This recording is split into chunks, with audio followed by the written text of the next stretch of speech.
Melbourne Knights went in search of back-to-back wins on Sunday afternoon, and they faced 7th placed Green Gully at Knights Stadium. The fixture was the third meeting of the two sides this season, with the Knights victorious in their most recent clash in the Dockerty Cup, while Gully prevailed in the reverse NPL fixture at Green Gully Reserve. Knights head coach Andrew Marth took to the field with an unchanged starting 11, but was forced to alter his bench with an injury at the 11th hour. Youngster Ivan Gurgic sustained an injury during a week at training that he wasn't able to shrug off in time for the game, with under-20s player Anthony Drizel promoted to the bench. Michael O'Farrell also remained between the posts following the announcement of regular goalkeeper Chris May's 6-month suspension, which he received following his red card in the FFA Cup. Usual midfielder Tomislav Uskok continued to be used as a central defender, with the middle of the park occupied by Jordan O'Doherty, Marian Cvikovic and skipper Ben Suri.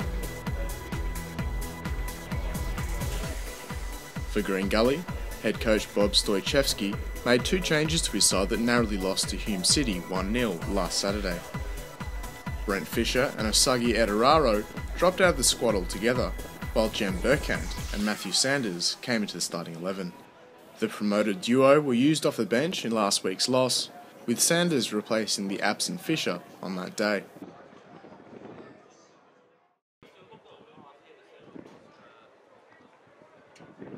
The away side got things underway on what was a windy day at Knights Stadium, but it was the home side that truly dominated in the opening half of football.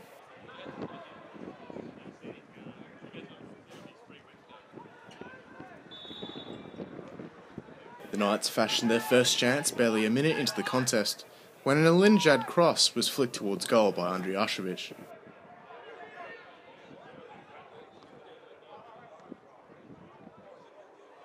But Andrijašević went even closer moments later. A horrid back pass in the second minute of play from Green Gully's Stephen Downs put the Knights frontman through to goal, with goalkeeper Kieran Gonzalez struggling with the subsequent shot.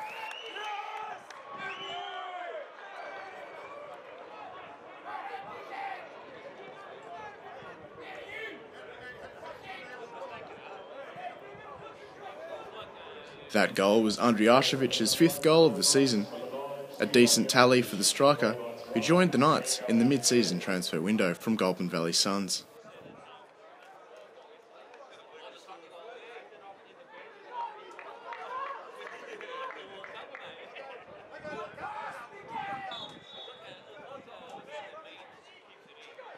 After taking the lead, the Knights continued to look dangerous with a series of crosses which just failed to connect.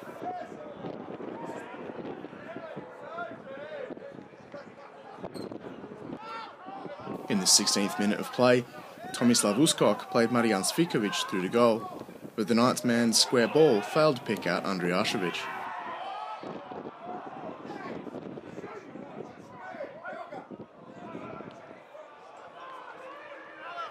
Cvikovic's accuracy improved not long after though, when a dangerous cross into the box seemed to evade everyone before clipping the inside of the far post.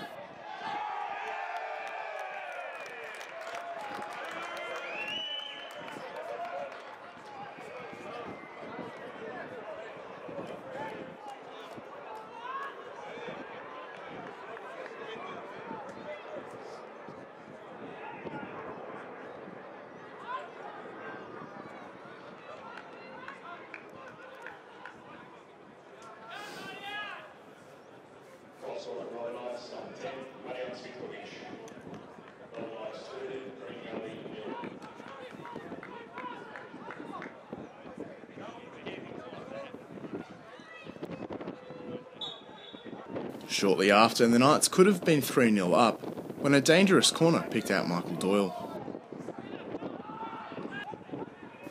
In the 22nd minute, Daniel Višević went on a marauding run in the middle of the park to earn himself a free kick in a dangerous position.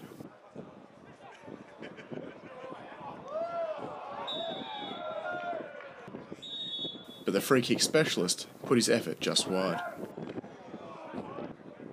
But the men from Summer Street didn't have to wait too much longer for their third. A good Višević ball picked out Alinejad in the wing, who did ever so well to penetrate the gully defence before setting up for the onrushing Jordan O'Doherty.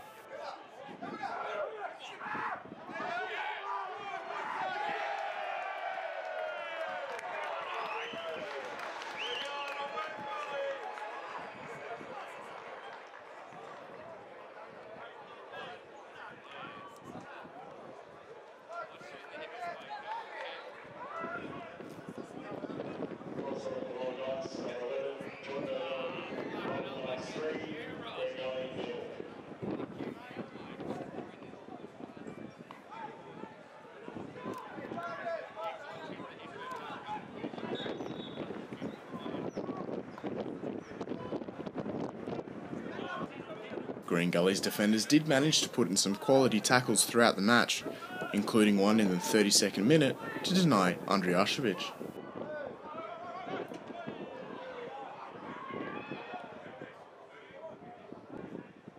Seconds later, however, and the Green Gully defence was breached again. A series of two-touch moves from Cvitković and Višević set up the VPL gold medalist for his second of the afternoon.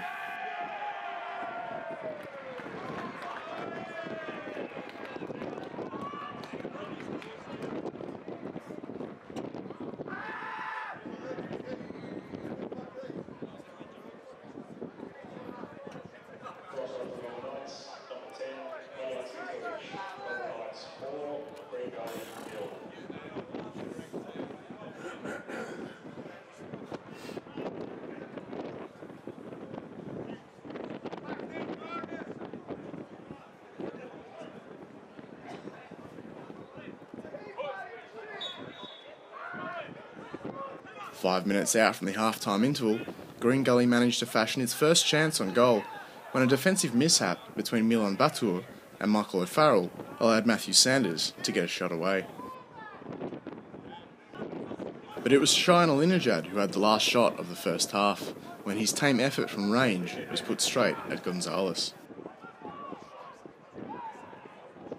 4-0 it remained as the players entered the dressing rooms, with goals from Cvitković, O'Doherty and Andrijašević earning the Knights their most dominant opening period of the season. Stojcevski's men looked much livelier after the interval and did well to earn a free kick early in a threatening position.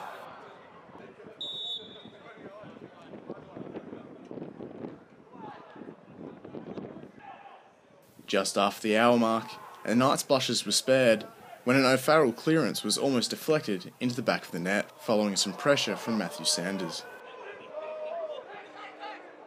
Sanders went even closer a few moments later when his first-time volley cannoned off the crossbar after a floated Jason Hayne ball into the box.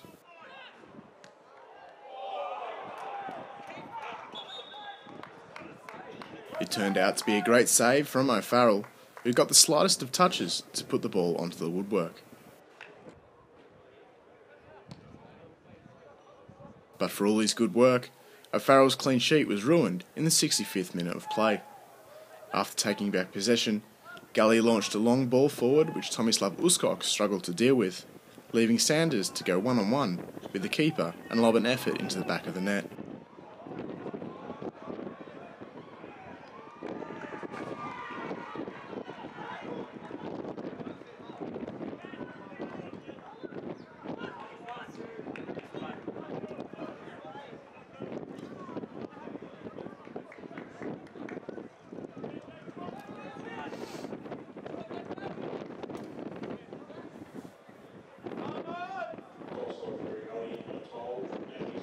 Five minutes after scoring his first, and Sanders was back on the scoresheet to halve the Knights' initial 4-goal lead.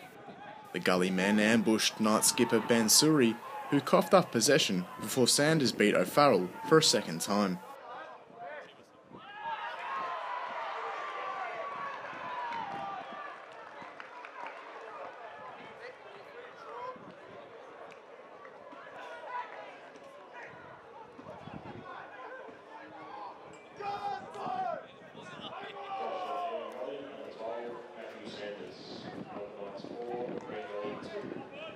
Andrew Marth responded to the second goal by bringing on Joey Monek not long after, in place of goalscorer Jordan O'Doherty.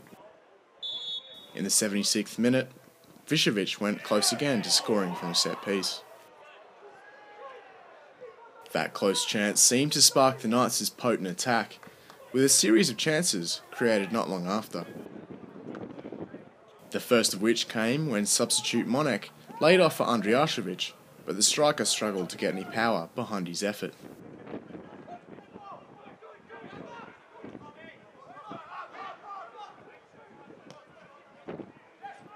Andrijašević must have thought he'd bagged his second goal not long after, when Gonzalez came off his line, inviting the Knights man to chip the ball towards goal.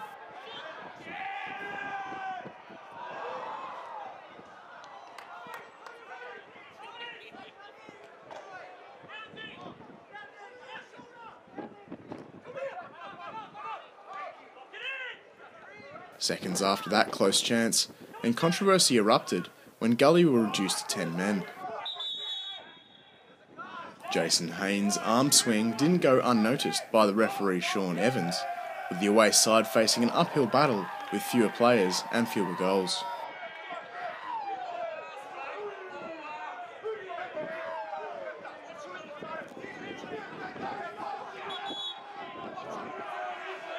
Goalkeeper Kieran Gonzalez also found himself in Evans' notebook when he was cautioned for dissent not long after.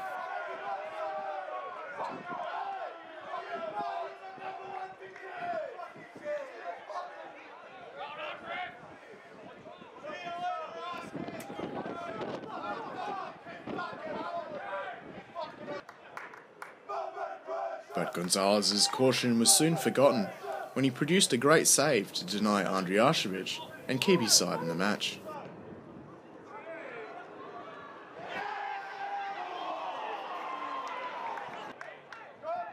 Roughly 10 minutes out from the end, and it was Cvitkovic who was the next name taken by the referee when his challenge on Peter Deng warranted a yellow card.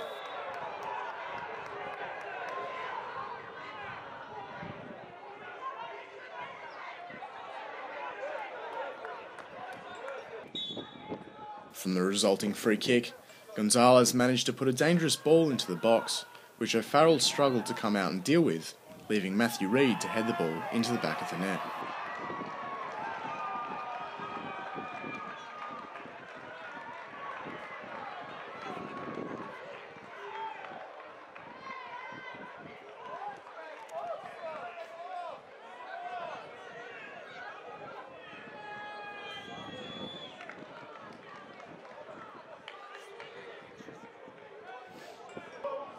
With the realisation that the club's 4-0 half-time lead could be all but forgotten, the Knights sprung into attack again, with Alinejad servicing the front men with a series of dangerous crosses into the box.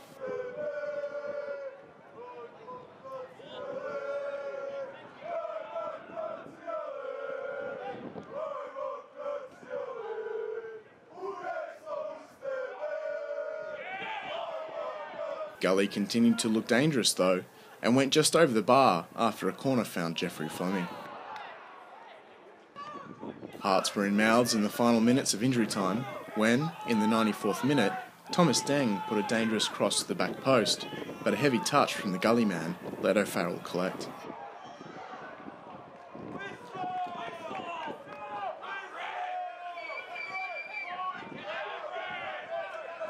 So a much closer game it turned out to be in the end, after the home side entered half-time with a 4-goal cushion.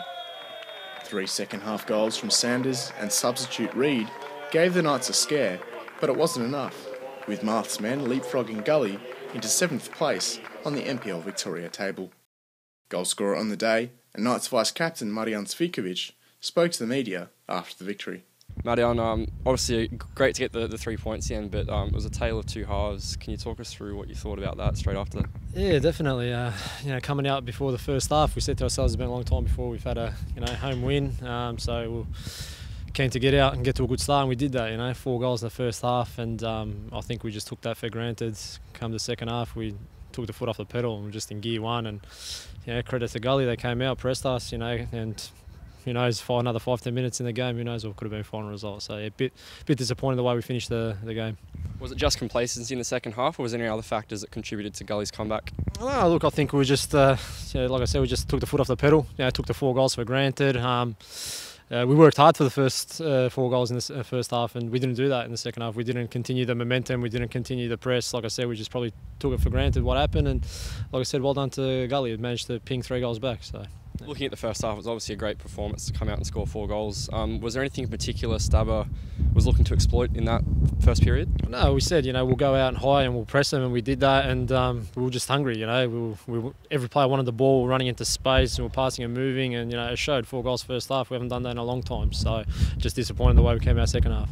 You personally got a couple of goals. It must be pretty nice to be back on the score sheet after a little while. Yeah, definitely. It's been a while since I hit the back of the net, so slowly getting back into it fitness-wise. So yeah, it's always good when you manage to ping one in the back of the net. Another 3 points, sort of moving further away from the bottom end of the table. You're pretty confident now that relegation is not even in the picture. Yeah, definitely. 2 weeks ago we were saying we've got to pick up these points to sort of get away from that bottom pack sort of stuff. So you never want to rely on other results in that sort of situation. So we got to do our business, and yeah, fortunately we've done that last 2 weeks. So, is there anything that you think Stabber will work on over the coming weeks to sort of fix the second half there?